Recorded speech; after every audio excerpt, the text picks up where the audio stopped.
I've shared a lot of my journey anyway, even through my books. I've explained some of the places I've worked at. Now, just because I've done books and I'm able to present myself on camera and I'm articulate, I have different skills, doesn't mean I haven't got more of okay, so a medial background, if you like. It's just that I've always done warehousing and forklifts, so I've got no problem doing it. Certain other aspects of my life maybe push me in different directions where maybe I've outgrown that. But I'm still in it. I'm still in it, and I am not embarrassed one bit about my past at all. And I think there's too much where people look down at people who do honest work for a living. And so what I'm going to do, I'm going to actually share some of my work history. Now, I've worked in more places than this, and I've got a very, very deep background in warehousing. Now, some people may think, well, if you don't stay somewhere for long periods, then maybe you're flaking things. Wouldn't say that at all, because I've actually learned an awful lot because I've been to multiple places, and that's where I consider the most growth comes from. You know, so I find some people that stay somewhere, maybe it is loyalty, but I think sometimes they're scared to step outside their comfort zone. So I actually think it's a strength to be able to put yourself in different situations all the time, and especially learn. Now, of course, there's benefits, positive, negative, but I'm going to show mine, and I can't say for a moment any of these places are embarrassing places to work for, I think. Now, I have high standards, but it's not necessarily these companies. I'll consider most places. It just happens to be that I just think sometimes the bigger companies, they're just a bit more structured better. So some places that are maybe like young, they're trying to build, they don't really know what they're doing sometimes, and it takes time to implement, and sometimes they take some bad decisions, and it is what it is. So I'm going to share a lot of my background now in warehousing. So this one, I just couldn't get an image properly, unfortunately. I did have photos a long time ago when cell phones, mobile phones just weren't very good. They're blurry. I'm sure if I dug deep enough, I might be able to find the footage, but there's no point. So literally, one of the jobs I had back quite a long time ago now was a Tesco distribution centre in Essex. It was rather big, and it's where I learned to operate a forklift for the first time. So I've done warehouse roles before that, but that's where I learned to do the reach forklift. You can see here, I'm pretty sure it was red at the time. Yeah, I'm not sure if that's what it actually looks like. If I zoom in, because if I click things, it's just never going to work, is it? Let me see if it does. Oh, it does say. Okay, it says, I don't know if it's the same facility. It looks similar. No, it looks a bit different actually because there's a big open web. But anyway, similar setup. I recognise the lettering and things. And that's the reach truck. When I said it's a red one, it's exactly it. That's the reach truck. So look, if I try and zoom in, it don't do it. That's so annoying. All right, we can't do anything with it, unfortunately. Hopefully you can just see that. That's the first truck I ever learned to operate, and it was it's a reach forklift. Now, what happened at Tesco's, I was there about a year and a half. It was agency. So we started off just doing normal work, and then it was like, anybody interested in a reach forklift with training people, I'd have a go. And I just took to it like crazy. I was really good. Of course, all the racking was full. That's not obviously full for some reason. But anyway, so a lot of people started looking to leave to go to the port of Tilbury, docks. And I weren't really interested. I was quite comfortable here, but then I looked and thought, well, okay, I'll have a look. So I applied for this job, and apparently the directors of the company had seen my resume, my CV, and they wanted to interview me for a supervisor role. Now, I was only about 24, 25. I really don't know. I can't remember how old I was. But I thought, I'm not interested in that. I just want to drive the truck. I don't want responsibility. At that time, definitely I didn't want it. So I said I'd rather just continue with my application for the forklift. They said that's absolutely fine. So I got the role. So it took me from the Tesco distribution centre. Again, I'd had a few jobs before that. So this isn't my only introduction to warehousing. So I ended up on the Port of Tilbury. It's a big docklands. It was a real good experience because the warehouse, the big warehouse, is an automated warehouse, and it was still being finished. So it was like we joined. I think it was in May, 1 year in May. And literally, we was all just like painting the rail guards where they're like all grey because they're not painted. We're painting them all yellow. Literally, we just spent like a week or so just laying around, just painting. That was cool. And then because we had nothing else to do, they let us they said if anyone wants to go and help, we was able to drive like banger cars, cars that are all like run down, the clutches burnt out, all sorts of stuff. We got to drive them from like a yard, and we got to drive them onto the ships. So that was really fun. And you had to jam them in, so you had to climb out the windows because you had to get so many on. Then there was lorry cabs, like trucks. And they said if anyone wants to go and get them on a ship, I tried and I was wheel spinning on a ramp and the sea was either side of me. So that was like terrifying as shit. And I was like, never again. But that was an experience. Aside from this job, though, I did go back to have an agency role where I was driving brand new Hyundais. They had different yards, about 3 different yards around the port. And you'd get a minibus and you'd get dropped off and given the keys. And then you'd have to pick the car up and get the car, drive it, and then drive it to like a set area where the transport carrier pick up. That was a really fun job. It just didn't pay enough for it to be sustainable, the distance I was traveling. That's a different job. This is good. So effectively, the warehouse I worked at on the Port of Tilbury, it was to do with paper, reels of paper. Why does it have to move? So the reels of paper, exactly what these are. They're huge. They don't weigh like 5 tons, 2 ton, all sorts of tonnage, but they're massive. And so we had these clamp attachments on our forklift, and they can slip, and they're very heavy, and it's very expensive. So you have to be very careful. So they come off the containers in the same way. They're dragging them there, but you'd use your forklift if they were in the container, for instance. And then we'd have to we'd obviously put them in the warehouse. Then we'd have to load them onto flat like trailers of a lorry. And that was literally the role. But eventually, we're going to train us to use these tugs, which you can see here now, to start to do some moving around the yard and on the ships. I never got around to doing that because this was before health and safety was great, and I just thought someone's going to get killed, and I did say it. So effectively, where container was getting backed into the building, to the automated system, there's an automated part of the building. It was where people come back from their lunch break, and there's like a transformer or some big thing that's blocking your view, and someone operating like a container backing up, they're not going to see or feel anything. They're not going to be able to see you. So if someone walks behind it, you're going to get flattened by it. And that terrified me, to be totally honest. I take health and safety serious. I'm quite good at picking out things. And I was like, I'm not risking my life for a job. That was too much for me, to be honest. It was just no way. But that was a really a ridiculously well-paying job. If you're talking about money, that's crazy. Overtime, I was doing loads of overtime. Effectively, I was burning myself out as well because I was getting a little greedy because you couldn't help it. So one time I go in at 6 and I was there till I think 9:30 at night with the other shift. Then the other shift supervisor was like, wait a minute, how long have you been here? I was like 6. And I had to be back in for 6. So he's like, well, you need to go. So, and I was doing weekends because it was like double time. It was like a shitload of money, as it would be on a docks. But that was a great job. And this is the thing with me, like people when I'm going workplaces, people get jealous because I can do things that maybe they don't have the skills to do. So maybe like you're on a forklift and they're looking thinking, I could do that. It's like maybe you could, but you still got to take it serious, and it takes time to gain experience. I'm never in competition with anyone but myself, so I just never understand why people get competitive. It's like, just do your own thing. So like, for instance, I've been in these places, and that's where I learned. That's where I learned to use a counterbalance forklift for the first time, and it was in a really strong environment. Then very, very, very briefly, this isn't straight after. This is just what some of the places I've worked at. I've worked at others, of course. This was Olympus. This was incredible. So this was a very clean facility. You had to wear sleeves over your shoes. No, I think you had to wear white shoes. They give you them, if I can remember rightly. You had to wear a white gown thing. Just everything was clean.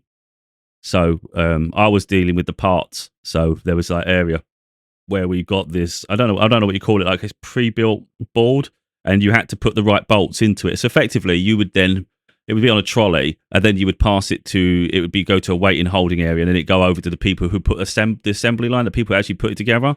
And because the board's there, it's easy for them then to pick out the parts. They know exactly what bolt is what. And so that was what the role was, but it was this crazy supervisor lady. She was foreign, but she had an agenda, and I think she just wanted a foreign workforce. So she was being a pain in the ass quite quick, because I'm someone who thinks fast, and I'll always find quicker ways to work. So I found a way to make the process even faster than it was, which meant sometimes I'd stand there waiting, and they don't like people just standing there, and it's like, well, I've nothing I can do. And they'd say, well, you could do that. I said, I've already done that. And they say, well, just do another one. I say, how can I do another one? All the trolleys are piled up waiting to go there. They don't like that. You know, I was too smart for the environment. And other people had already complained about this person, so I knew they were going to have an issue with them because I'm already having an issue. And effectively, it was a 6-month probation period, and I was like, this person's going to have a decision whether you stay anyway. So, like, and they'll come up with all sorts of. So I just left. I put a complaint in as I left, and I don't normally go back for things like this, but one of the guys was incredible. Like, he was incredible. He was always under pressure, always being blamed for things, and yet he was incredible because anyone that started, he helped them immeasurably. Even though pressure's on his back, he would still help you out, even if it's going to cost him and get him in trouble. So I left a message I sent an email to HR, explained why I'm leaving. I said, I'd rather leave now like this because I'm going to end up having a massive argument in front of everybody, and I don't want to create a toxic environment.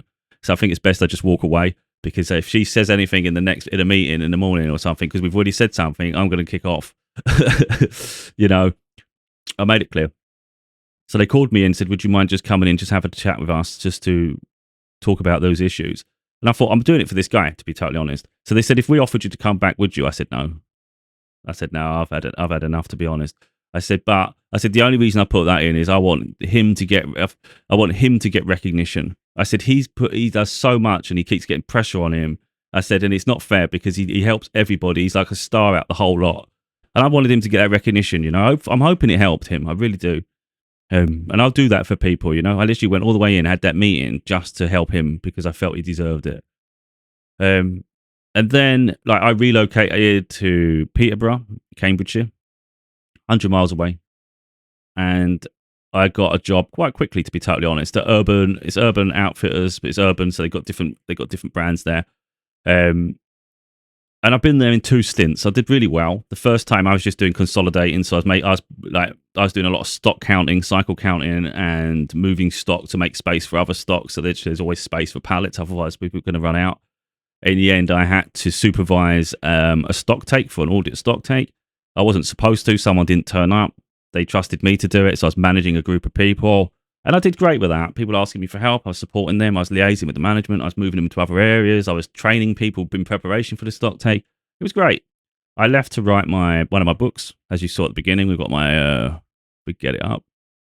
You got my books. So I left to write one of the books.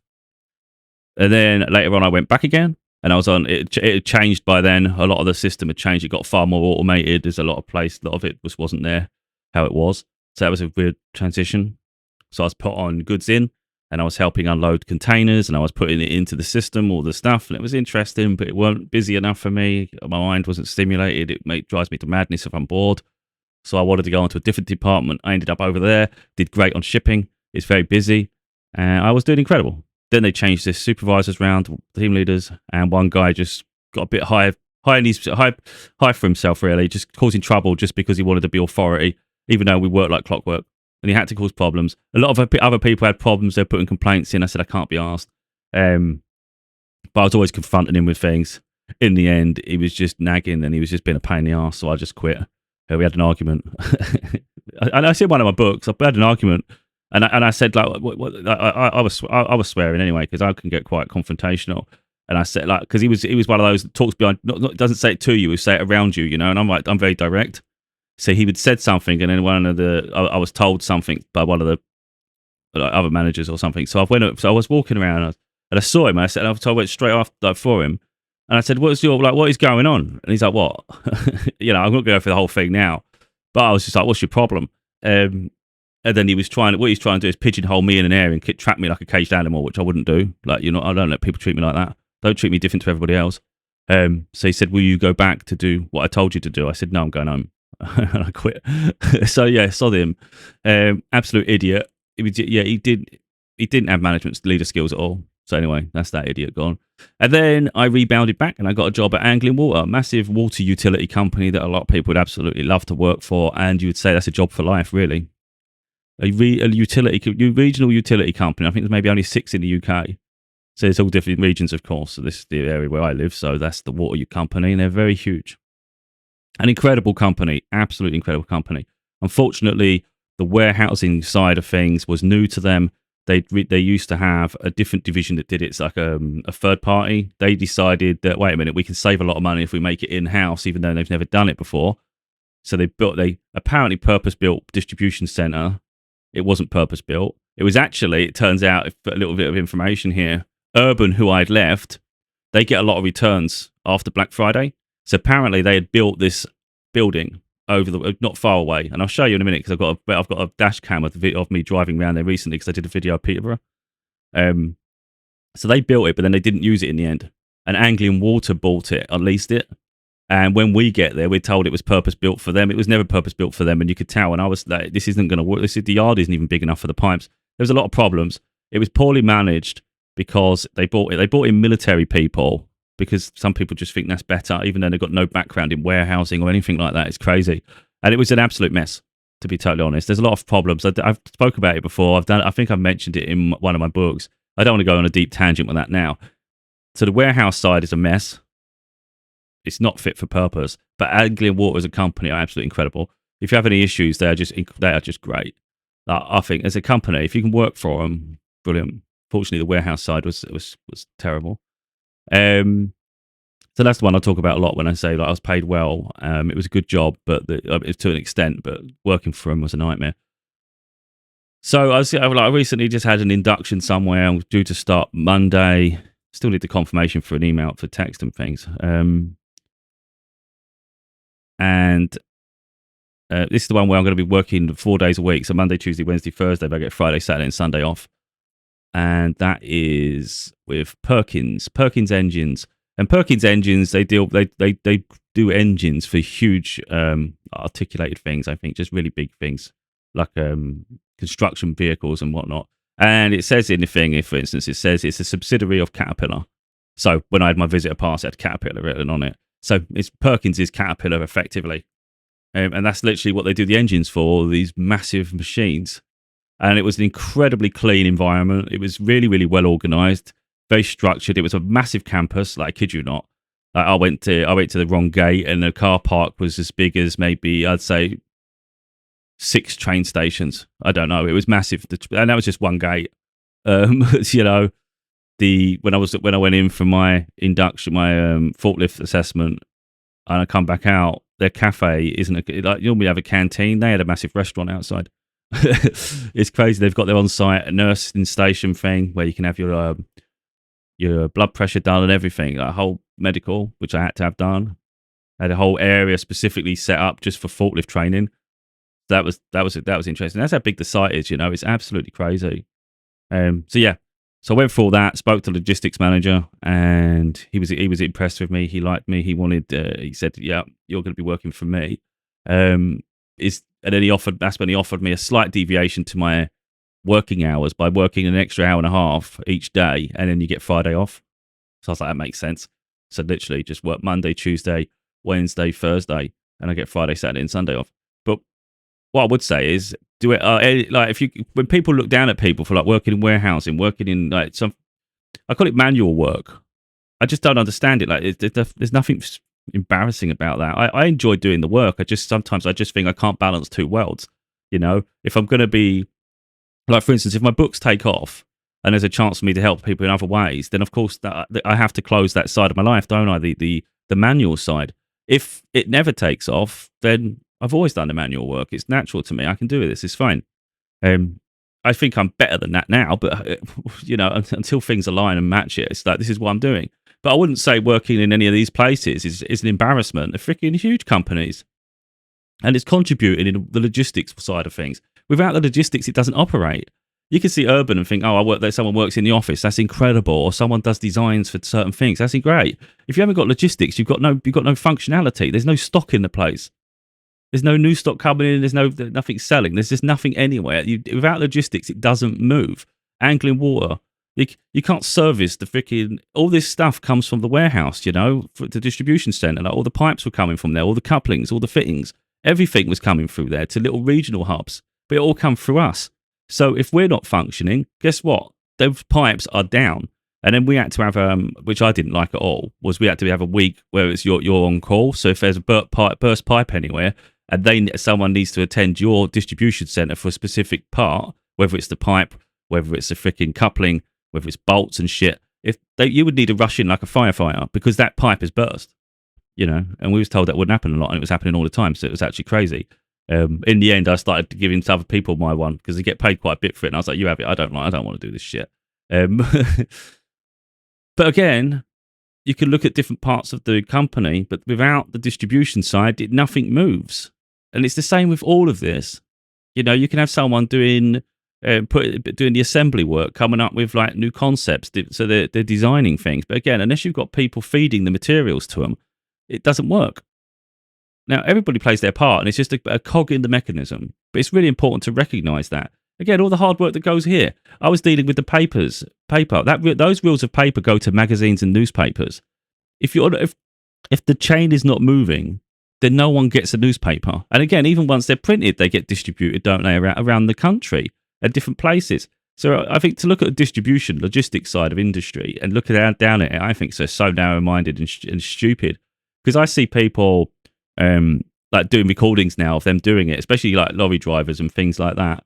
And it looks interesting, doesn't it? But that's what a lot of us have been doing daily. It's like it might look interesting now if you do like a live feed, but that's what it's always been like. But if when you go to work, people think, "Oh, is that what you do?" It's like you've got no idea. It's better than sitting in an office. I couldn't sit in an office. I wouldn't have the patience for it. It would drive me mad. It would actually sear into my soul. I'd far more rather be doing things like this. So that's I've always thought the people working in an office are like they're deluded that they think it's better. And a lot of them have to go to the gym, for instance. They may have to take time to go to the gym after because they've done sod all day. Other people you're doing physical things, you're getting on with it. Obviously, when you're on a forklift, but you might have to get off and move stuff. So not every job requires you to constantly be on the forklift. But you're so tired after work, you don't have the energy for exercise. But guess what? You don't need to because you just exercised at work pretty much in a way that's actually far more pragmatic. You're not just forcing it like an artificial way. So I always found that quite funny. People go to the office, it's boring and mundane, but there's this idea because you dressed up that it's more impressive. And then they have to make the time outside of work to exercise artificially just to boost their self-esteem. I don't know, it's just like others of us just get on with it and you exercise it in work naturally. But yeah, to each their own. I'm more than happy to do what I've done. And I'm very happy. I'm very proud of my work history. I've done a lot. I've seen a lot. I've got a lot of experience. And even at Perkins Engines, for instance, just yesterday, like the manager was saying to me, you won't always be on the forklift because we're not always going to need it. There's other tasks I want you to be able to do. We're going to train you to do it. There'll be proper training here. They'll be taking the time to make sure you do it.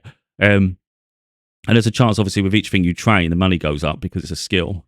But he wants me to be able to do everything, and I'm thinking that's great because I've actually learned something new in every role I've had. Like literally, I've got so many different forklifts behind me, so many mechanical things, so many sort of sides of things, whether it's goods in, goods out, picking, packing, everything and anything, plus all the mechanical side of it. And yet there's still machines I haven't used because he said something yesterday, and I was like, "What the hell's that?" I had to look it up, and I went, "Oh, that's cool." Yet another thing. So that's quite crazy to me. But anyway, that's right. So back again. I forgot to I forgot to share the video that I was going to do. So I'll have to sort of edit the videos together, really. But this is the video of me driving because I was doing like a tour of Peterborough to an extent, hour and a half driving around Peterborough. But there's still sections I didn't record. This is literally as you approach now, and I'm going to show when I worked at Urban, but also where I worked at Angling Water. But in between those jobs, funny enough, I did like a week at Amazon. The only reason I left Amazon was it was temporary, and I didn't realise they were only hiring us for Prime Day, and after that they were getting rid of people because I heard about it and it was like quite well known, but they don't tell you that. So I just left because I thought I'm not a mule. But I actually didn't mind it. This was the distribution side of things, so where it's literally leaving. So effectively, you're the last line before the vans take it out to deliver to customers. A lot of people that have problem with Amazon, it tends to be the picking ones, the ones that are very high intense. But this one over here was actually a nice one. It was actually fine. I didn't mind it at all. I actually enjoyed it. So I'll show you now. So Angling Water is here on the right. That's their distribution centre. It's not as big as you'd think it is. It should be a lot bigger. Over there is, in the corner there is Lineage. Lineage does cold store stuff, I believe. It's quite a big facility. That was getting built when I was at Urban the first time, I think it was. So Urban's here on the left-hand side. You can see it's quite a huge distribution centre. And I was going to try and turn in a little bit, but I thought the car park was actually heaving. I was like, oh, I'm not going to do that then. The big yellow thing there on the left. So that's now a very automated system. Of course, many different jobs going on in there. But I actually didn't mind working there, apart from the jumped up idiot. That one over there, the red one there, is McCormick. They're actually a huge company as well. They deal with like spices. But I don't really know how it works, but I know it's like a machinery in there that deals with the spices and things. That one there, I'm not sure it's turned into... I don't know if that's going to be a Tesco distribution centre. But it's new, that one on the left. I don't know if they've branded it yet. I don't know what that is. But like I say, that one on the left there is Lineage. They're a cold store company. And straight in front of us, right there across the roundabout, is Anglian Water, where I worked. And as you can see, it's not big enough for what it's supposed to serve, but they've tried making it work, I guess. I don't know. I'm not really interested anymore. That blue van will be the one coming out of Anglian Water. They always had the blue curtains. And you've got the pipes outside and things like that. And next door, you've got DPD, so that's a courier service. It's a small local hub. It's not the biggest one. And on the right-hand side here, where that big car park is, that multi-story, is Amazon. So that's the big car park for the vans. I didn't go there. The one on the left here is Lidl. So that's a Lidl distribution centre. They're currently hiring. That was an option, but I think they do some weird shift patterns. So yeah, I didn't really apply to them, to be honest. Because they always got some weird shifts where you've got to work a lot of weekends and things. I'm thinking that's not really ideal for me. This car park where that taxi there has just gone in, is at the end of that is where the Amazon is. So yeah, that's just a little tour of this little hub of jobs. All right on top of each other. So like I say, I worked at Urban, and then I've left Urban, and then later on I've gone to Amazon for like a week or so just as a thing. And then shortly after that, I got offered the permanent role at Anglian Water. And unfortunately, it was just getting run like a pile of shit. Like, if we pause it, I don't know if we can. We can go back slightly here. Let me see it here a bit. Because I always had a lot of complaints. It was just too much. There's a lot of problems inside the warehouse, to be totally honest. I think favouritism is another one. And there's a lot of cutthroat, stabbing in the back sort of people, you know. There's a lot of nonsense between the staff. I don't like, I had issues. I'm all about fairness. You treat people fair. Right. So on these silver things here, I don't know if that is that. I think it is, though. Unless there's a lorry part there, I'm not sure. But anyway, over there, there's like all the pipes, which is what you got the red bit. You probably can't see, but all the pipes are sitting in there. It's overfilled, overstacked. And the trouble really is there's no safe place to walk. So one time I said, can you go and get something? I said, I ain't going in the yard. You've got the forklifts going all over the place. You've got freaking lorries just backing in. Literally, they do what they want. There's no anything around here. It's like cowboys. And I was like, no, I ain't getting it. And then because they would keep pissing, I was like, right. So I went out there and I come back and I was swearing like crazy, to be honest. I said, I'm not going to do it here. I told them where to go with it. I said, I ain't doing that again. I said, that's dangerous as shit. I said, you nearly get run over by a bloody lorry. And it's just a joke. There's not a walkway, a designate. Any other good company, you'll see, like, for instance, where I just said about this Perkins at Caterpillar, every walkway is defined. You're not even allowed to walk on anything. You have to walk on the green bit. You must, and it goes around the whole building, and it's all sections. It's incredibly health and safety conscious. That's cowboy territory. It's a joke, and it's not even big enough. And then they start putting the pipes. You've only got a very small car park for the cars. Then they start putting all the pipes and the pallets where the cars are supposed to park, so the cars can't even park, because that's how mad it is. And that's just the outside. So, yeah, that I don't regret leaving there one bit. I just regret working for the people that I worked for, because I think had it been a different set of management in that building, it could have worked. And that's the only regret I have, is that it wasn't given the best chance at working. And I'll stand by that. I saw problems, and if they just listened, and then I talked to the people that a lot of places if I've had interviews somewhere or this Caterpillar thing plays, they get it. When you talk to them, as soon as you talk to them, they get it, and it's like, yeah, so we're all on the same wavelength here. So I know a good place when I see one, and I know when to walk away from something. But yeah, anyway, there's a lot of distribution centres around there, and obviously, of course, you get it, and it's nice when it's convenient. In fact, I think I'm going to go down this other one. You can see loads of small ones. I don't want to deviate too far. I just want to show, really, if you're going to talk about logistics and distribution, like, because I've got a background in it, I know where the good companies are and where the bad companies are, what I perceive as bad. Now, some people have preferences. I prefer to work for the bigger companies because I think it's just organised better. There's structure. Sometimes there's added pressure. Maybe there is added pressure at the bigger places. Sometimes not. I just think for the most part they're usually more organised. So down here is where you've got a lot of the smaller warehouses. So they're just not bigger businesses. Now, there might be the odd bigger one, but I mean, for the most part, they're smaller little hubs. And for me, those ones I'd find tedious to work in. There's no room to move. It's claustrophobic. Yeah, it's too. It drives me nuts, to be totally honest. So they're all smaller units contained within themselves. Look, now obviously some are going to be bigger than the other. I'd actually show where I got my forklift renewed, actually, because I got my counterbalance renewed at the end of January. So you can see that one's getting repaired, that forklift, or serviced, lift up on a jack. But these are all very small units. Look, I don't know what the businesses are, because obviously every business is unique. But compared to the big hubs, you can work in a big distribution centre, or you can work in some of these smaller places. Now, each their own. I do prefer the bigger places, though. So this in front of us, Alta. That's where I did my counterbalance refresher. They're incredible. Very, very strict, though. Very, very strict, because they also train forklift trainers. So their criteria is very high. So if you're not very good on a forklift, it's probably going to be a bad place to go, because, to be honest, they're very strict with the points. So they're not afraid to, like, foul you if you're not good enough. But anyway, just showing some distribution centres there, some opportunities you can work at. So you know what I mean? So if you've got any of these names on your CV, resume, it's not like it's a bad thing, is it? They're just not well known. They're just not well known companies. Not to say they're bad places at all. It's just some places are sometimes a bit cowboyish, should we say? And it's like, I'd rather work somewhere safe.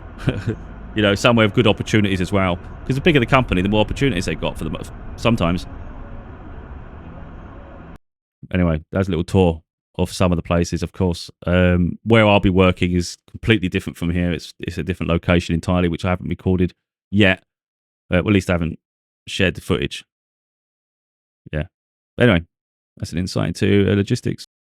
And as a little bonus, this is me at Angling Water. This is actually inside the facility now. You can see it. You've got some plastic like pipes over there in front of my box. You've got some other things. I think they're like water. They store water or something. The ones on the left over there. I don't know. I don't understand everything. This here is the reach truck. Now, this was recorded maybe a little bit earlier into the development before. Now it would be fall and a lot more heavy products in there now. This was at a different time. So this is where I had time to just record. So I put the camera down. Now, this isn't the best behavior on a forklift, because in theory, you should you shouldn't turn in the air for starters. It's not good to habits, but because I knew all the turning circles, I knew everything. So there was like, I'd never ever had an accident there. Some people did, but I never had an accident, and I was quite very efficient. Now, the way I'm operating the truck isn't ideal though, so that's what I'm saying. If you was doing a forklift test, you would foul immediately because of the turning in the air. You shouldn't be doing that, and they do say that because it's. I knew that. I know the weights of it all and stuff. If it was heavy, it would be it'd be dangerous.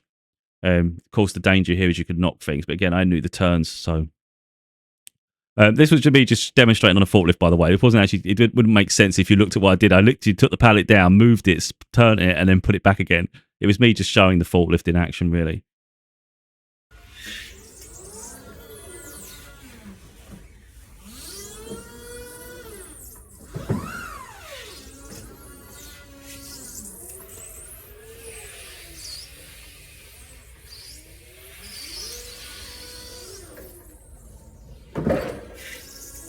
So it's going to be when I'm holding this pallet is where the issue is, I think, if I remember rightly. But as you can see, you've got all this shrink wrap dangling down. Some of it's in the way of itself. So literally, sometimes you could pick a pallet up and it could push it back because the wrap is in the way. And that was an ever problem. There's a lot of problems with this place.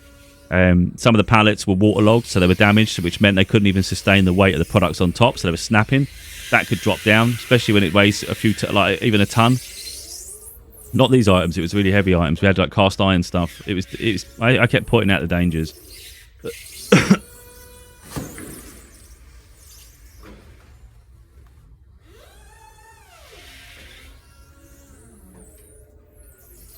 Yeah, here. This is what you shouldn't be doing, but it's a lot quicker. Shouldn't have lifted it up until you was parallel with the line. You should have just done it, kept it low, turned, gone back, lifted up, put in. That's how you would do your foot. That's how you would do it. But when you get more efficient at it and maybe more skilled, you can do it that way. But you shouldn't. You shouldn't. But in the end, we was all doing that, to be totally honest. But again, not a good habit. But hey-oh.